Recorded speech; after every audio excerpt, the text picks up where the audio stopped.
Assalamu alaikum, dear students. Now we have to start the article 11.6 importance of acoustics. अब importance of acoustics में सबसे पहले हम acoustics के बारे में जिक्र करेंगे कि अकॉस्टिक्स क्या होता है। देखिए, हमने प्रीवियस लेक्चर के अंदर ये जिक्र किया है कि हमारे पास अनडिजायरेबल साउंड होता है जिसको हम नॉइज पोल्यूशन का नाम देते हैं। ठीक है, नॉइज पोल्यूशन आमतौर पर क्या होता है? नॉइज पोल्यूशन के तौर पर आप सिंपल ये कह लें कि ऐसा साउंड जो हमारे कानों को बदा महसूस हो, जो हमारे कानों को अच्छा महसूस ना हो और हम उससे इरिटेशन फील करें, तो वो हमारे पास अनडिजायरेबल साउंड होता है। जिस तरह आप यहाँ पर देखें तो ये हमारे पास कुछ ऐसे साउंड्स हैं जो बहुत ऊंची आवाज में होते हैं। ठीक है, या वो होते हैं जो जिनकी वाइब्रेशन बहुत तेज होती है, फ्रिक्वेंसी बहुत तेज होती है, तो वो हमारे कानों में आकर तकलीफ का बास बनते हैं, जिसकी वजह से हमें इरिटेशन होती हैं और इससे और बड़े प्रॉब्लम्स क्रिएट होते हैं। तो इन प्रॉब्लम्स को दूर करने के लिए, इस नॉइज को रिमूव करने के लिए हम कुछ मेथड का इस्तेमाल करते हैं कि ताकि ये नॉइज हमें कम से कम महसूस हो, शोर हमें कम से कम आए। तो इन मेथड्स को, इन तकनीक्स को हम नाम देते हैं कि ये अकॉस्टिक्स है। ठीक है, द तकनीक और मेथड कि कोई भी ऐसे तकनीक या कोई भी ऐसे मेथड जो इस्तेमाल किए जाते हैं अब्जॉर्ब अनडिजायरेबल साउंड, कि जो हमें साउंड नहीं चाहिए या वो साउंड जो हमें तकलीफ का बास बने, जो अनडिजायरेबल साउंड हो, उन साउंड को कम करने के लिए हम कुछ ना कुछ मेथड इस्तेमाल करते हैं by soft and porous surface. ठीक है, यानी सॉफ्ट एंड पोरस सरफेस मतलब आप कर्टन इस्तेमाल करते हैं। ठीक है, तो अब ऐसी सूरत हाल में जब हम इन सरफेस को इस्तेमाल करेंगे, इन सॉफ्ट को, तो ये क्या करेंगे, ये नॉइज को अपने अंदर अब्सॉर्ब कर लेंगे। जिस तरह आप लेट करेंगे ये हमारे पास एक सॉफ्ट सरफेस है। ठीक है, सॉफ्ट सरफेस, यहाँ पर बेशक उसने एग्जांपल में एक वॉल है, आप नेट कर लें कि ये वॉल किस चीज की है, सॉफ्ट सरफेस की है। तो क्या होगा कि जो अनडिजायरेबल साउंड होगा वो इससे टकराएगा, लेकिन बाहर जो साउंड जाएगा वो सिर्फ वो जाएगा कि जो हमें तकलीफ महसूस ना हो जिनसे। ठीक है, यानी जो हमें बहुत ज्यादा कानों को इरिटेट ना करे, तो वो साउंड यहाँ पर बाहर जाएगा। ठीक है, तो लिहाजा इस सरफेस को जो हम इस्तेमाल करेंगे ये सॉफ्ट एंड पोरस सरफेस के तौर पर, तो ऐसे मेथड को हम कहते हैं कि ये अकॉस्टिक्स है। ठीक है, सो तकनीक और method used to observe undesirable soft sounds by soft and porous surface is called acoustic protection. कि ये अकॉस्टिक प्रोटेक्शन है, यानी अकॉस्टिक के जरिए आप कह रहे हैं सिंपल कि ये ऊंची आवाज की प्रोटेक्शन करता है, ताकि हमें हमारी आगे जो है वो इन साउंड से प्रोटेक्शन हो सके और हमें जो भी एक अनडिजायरेबल साउंड है उनसे हम महफूज हो सके। अब इस अनडिजायरेबल साउंड को रिमूव करने के लिए हमने जिक्र किया है कि हम सॉफ्ट एंड पोरस सरफेस को इस्तेमाल करते हैं। ठीक है, and soft and porous surface को क्यों इस्तेमाल किया जाता है? क्योंकि reflection of sound is more prominent if surface is rigid and smooth. कि अगर हमारे पास कोई एक सरफेस है वो सख्त है, यानी ये हार्ड सरफेस होगी, तो अगर हार्ड सरफेस होगी तो यहाँ पर रिफ्लेक्शन ऑफ साउंड ज्यादा होगा। ठीक है, जिसकी वजह से आवाज टकराकर जब वापस हमारे पास आएगी तो वो ज्यादा प्रोमिनेंट होगी और हमें ज्यादा नाइस महसूस होगा। ठीक है, लेकिन यही अगर हम सॉफ्ट एंड पोरस सरफेस इस्तेमाल करें सच एज ड्रेपरीज एंड रग्स। अब ड्रेपरीज एंड रग्स क्या होता है? जिस तरह आप जहां पर डायग्राम में देखें तो ये हमारे पास एक ड्रेपरीज की एग्जांपल है, यानी ये वुलन क्लॉथ होते हैं जो बहुत मोटे होते हैं, थिक होते हैं, और इसमें क्या होता है कि ये ज्यादा साउंड एनर्जी अपने अंदर अब्जॉर्ब कर लेते हैं। इसी तरह ये जो कर्टन है, ठीक है, इसको भी हम रग्स के तौर पर आमतौर पर कह सकते हैं। तो सॉफ्ट एंड पोरस सरफेस को आमतौर पर ड्रेपरीज एंड रग्स का नाम दिया जाता है। जिस तरह आप मुख्तलिफ हॉल्स में देखें तो वहां पर भी ये कर्टन इस्तेमाल किए जाते हैं, रूम्स के अंदर भी इस्तेमाल होते हैं। ठीक है, तो इससे क्या होता है कि जो बहुत ज्यादा शोर है वो ये अब्जॉर्ब कर लेते हैं और हमें बाहर से जो शोर है वो अंदर कम सुनाई देता है, क्योंकि draperies and rugs about large amount of sound energy, के ये ज्यादा मिकदार में जो साउंड एनर्जी है जिसको अपने अंदर अब्जॉर्ब कर लेते हैं, जज़ब कर लेते हैं। दस quite echoes and softening noise, जिसकी वजह से जो उसकी इकोज है वो कम हो जाती है। यानी इको मतलब आप कह लें कि आवाज जो डबल बार हमें सुनाई देती है या आवाज जो बहुत बार तेजी से हमें सुनाई देती है वो भी कम हो जाती है, और शोर जो है वो कम हो जाता है।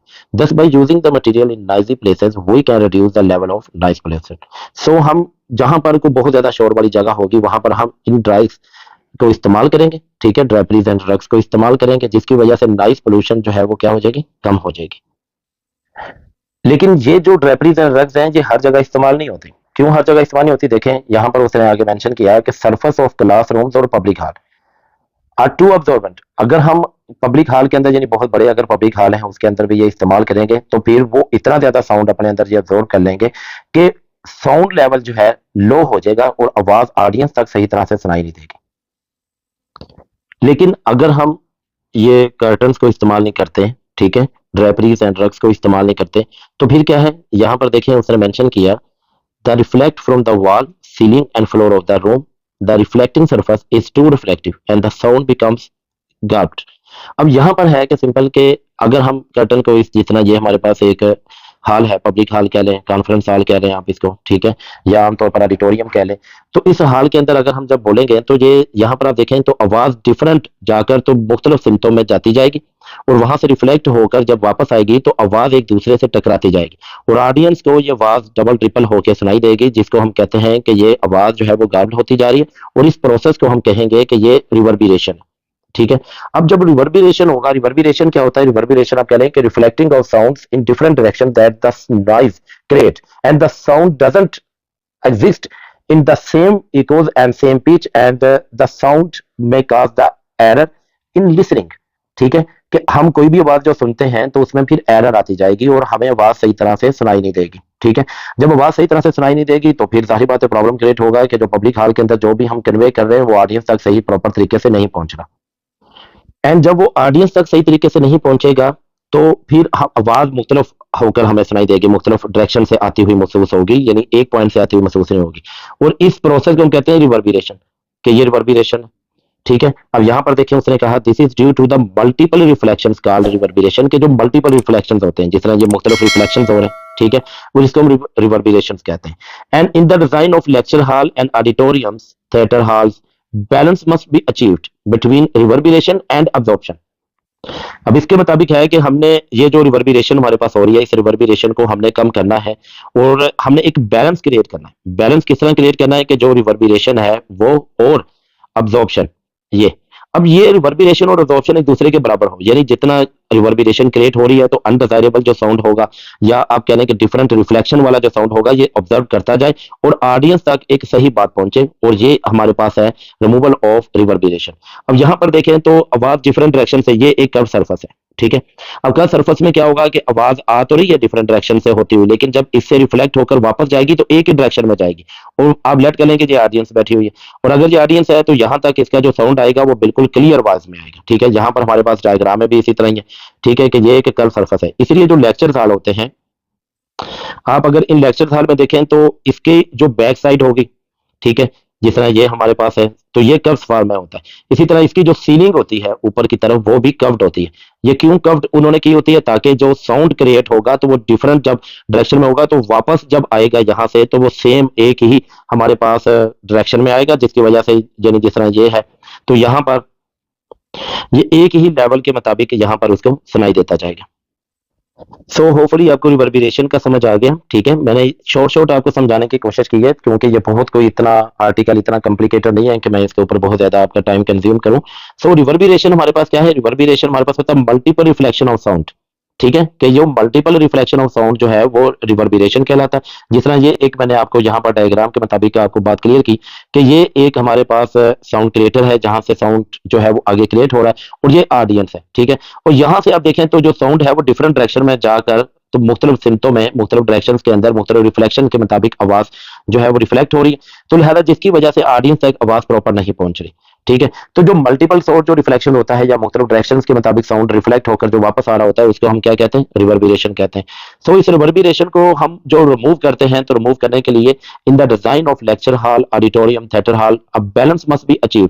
हमने इसको इस तरीके से डिजाइन करना होता है कि जो रिवर्बिरेशन है और जो अब्जॉर्प्शन है वो एक दूसरे के बराबर हो जाए। रिवर्बिरेशन और अब्जॉर्प्शन एक दूसरे के बराबर होने का सिंपल आप ये मतलब समझ लें कि जो अब्जॉर्प्शन हो रही है वो इस तरह से हो कि ना तो वो बहुत ज्यादा अब्जॉर्ब करे कि आवाज ऑडियंस तक ना पहुंचे, और जो रिवर्बिरेशन है ना वो इतनी ज्यादा रिवर्बिरेशन करे कि आवाज मुख्तलिफ होकर हमें तीन चार आवाजें इकट्ठी होकर हमें सुनाई दे, बल्कि हमें आवाज भी क्लियर सुनाई देगी क्योंकि अब्जॉर्प्शन जो है वो बहुत ज्यादा नहीं होगी, और हमें आवाज एक होकर सुनाई देगी क्योंकि रिवर्बिरेशन भी बहुत ज्यादा नहीं होगी।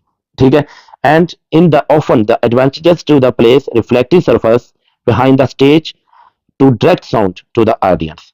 अब देखिए मैंने आपको यहाँ पर सिंपल ये डायग्राम के मुताबिक बताया था कि जो यानी आमतौर पर जो हाल होता है उसकी यहाँ पर जो सरफेस इस्तेमाल करते हैं ये रिफ्लेक्टेड सरफेस होती है जो आमतौर पर कर्व्ड फॉर्म में होती है। ठीक है, ये रिफ्लेक्टेड होती है।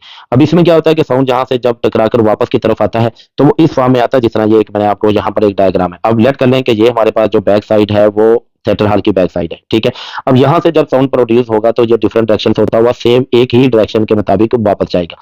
जब एक ही डायरेक्शन में वापस जाएगा तो जो ऑडियंस होंगे, जो लिसनर होंगे, उन तक आवाज एक होकर पहुंचेगी और आवाज क्लियर सुनाई देगी। नेक्स्ट पैराग्राफ के अंदर भी उसने इसी बात को दोबारा बयान कर दिया कि generally the ceiling of lecture hall, conference hall and theatre hall are curved, कि उसको कर्व किया जाता है, जिस तरह मैंने आपको यहाँ पर बताया कि ये कर्व फॉर्म के अंदर होता है, ठीक है। So that the sound after reflection may reach all the corner of the hall, कि ये हर पॉइंट तक, यानी ये फैलकर बाहर जाएगी और हर पॉइंट तक पहुंचेगी एक ही डायरेक्शन के मुताबिक। And sometime the curve sound boards are placed behind the stage, इसी तरह बाद दफा स्टेज के पीछे भी इस तरह के कर्व सरफेस इस्तेमाल किए जाते हैं ताकि इकोस क्रिएट ना हो सके और आवाज जो है वो बहुत ज्यादा गब्ड ना हो, आवाज बहुत ज्यादा, यानी आप कह लें कि 2 या 3 आवाजें इकट्ठी होकर ना हमें सुनाई दे, ठीक है। तो सो यहां तक हमारे पास इंपॉर्टेंस ऑफ अकाउस्टिक्स का आर्टिकल। इंपॉर्टेंस ऑफ अकाउस्टिक्स में देखिए, मैंने आपको जो स्टार्ट में बताया कि अकाउस्टिक्स क्या होता है। अकाउस्टिक प्रोटेक्शन बेसिकली आमतौर पर हम जो साउंड क्रिएट होता है, साउंड क्रिएट इस तरह से अगर हो कि अगर वो बहुत ज्यादा नॉइस क्रिएट कर रहा है तो उसको रिमूव करने के लिए हम कुछ मेथड इस्तेमाल करते हैं जिसको हम अकाउस्टिक्स प्रोटेक्शन कहते हैं। और इसकी अहमियत क्या होती है? इसकी अहमियत आमतौर पर यहाँ पर उसने जो अहमियत, वैसे तो बहुत ज्यादा डिफरेंट, अगर हम देखें तो बहुत ज्यादा पॉइंट ऑफ व्यू से इसकी अहमियत है, लेकिन यहाँ हमारी टेक्स्ट बुक के मुताबिक उसने जो मेन है वो हमें लिसनिंग के पॉइंट ऑफ व्यू से जो लेक्चर हॉल है उसके मुताबिक उसकी अहमियत को बयान किया, ठीक है। सो यहां तक हमारे पास जो इंपॉर्टेंस ऑफ अकाउस्टिक्स है वो आर्टिकल कंप्लीट हो जाता है। इसके बाद हम नेक्स्ट आर्टिकल करते हैं 11.8 आर्टिकल, जो कि अल्ट्रासाउंड के मुताबिक है। 11.6 हमारे पास ऑडिबल फ्रिक्वेंसी रेंज है, तो वो वहां सिंपल एक रेंज ऑडिबल फ्रिक्वेंसी होती है, सुनाई देने वाली, जो हमने याद करनी होती है, तो उसको कोई इतना ज्यादा एक्सप्लेन करने की जरूरत नहीं थी। सो मैंने डायरेक्ट जो है वो 11.8 आर्टिकल अल्ट्रासाउंड के ऊपर आ गया हूँ कि हम अल्ट्रासाउंड का जिक्र करते हैं कि अल्ट्रासाउंड क्या होता है। देखिए, हमें जो हमारी जो कान जो आवाज को सुन सकते हैं उसको कहते हैं ऑडिबल साउंड, जो कि 20 हर्ट्ज से 20,000 हर्ट्ज तक होते हैं।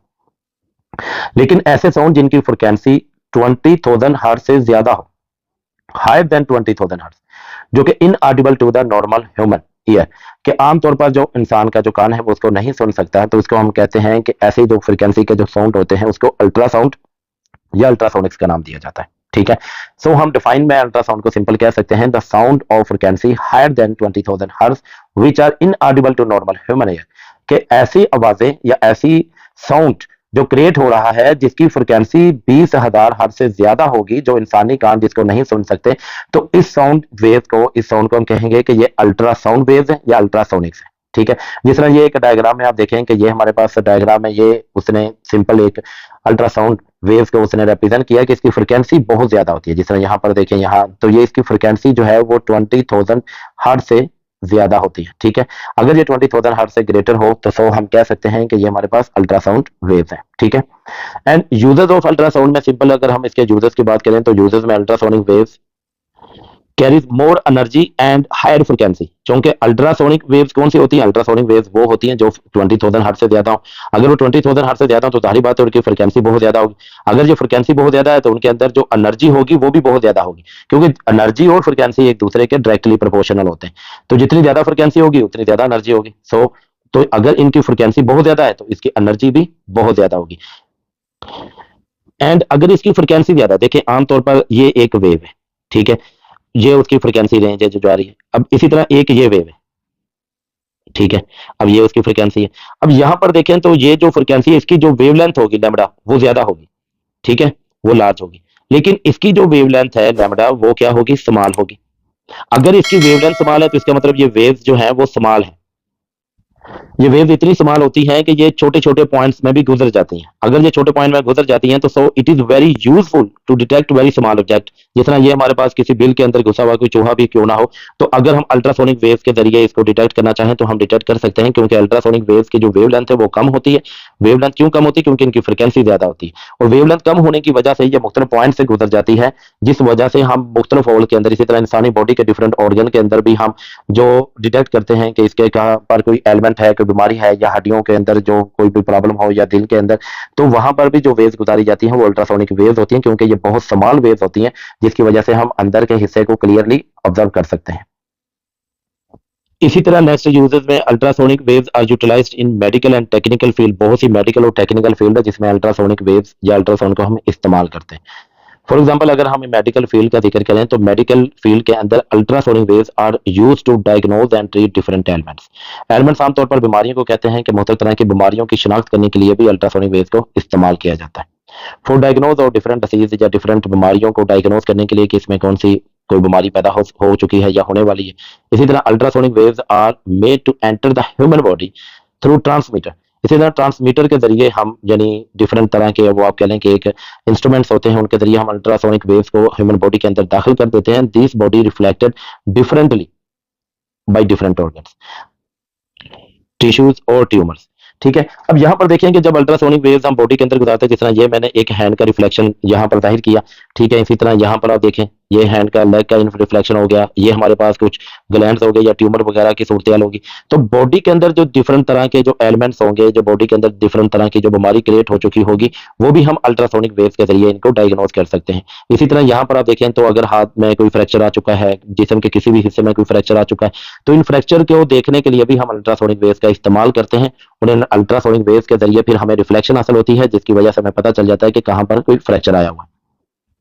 और ये कैसे होता है? The reflected waves are then amplified to form an image of the internal organ of the body on the screen. कि आप देखें जिस तरह हम डिफरेंट स्क्रीन के अंदर हम सीटी स्कैन जिस तरह करते हैं, या फॉर एग्जांपल हम एक्सरे करते हैं, तो वो सारा का सारा हमारे पास किसके जरिए होता है? वो भी सारा का सारा हमारे पास अल्ट्रासाउंड के जरिए होता है।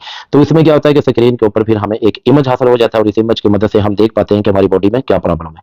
Such an image helps in detecting the defect of these organs, कि इन ऑर्गन्स के अंदर क्या डिफेक्ट है, क्या प्रॉब्लम्स है, हम इस इमेज की मदद से देख सकते हैं। तो सो ये सबसे बड़ा एक यूजेस है मेडिकल फील्ड के अंदर एक अल्ट्रासाउंड का।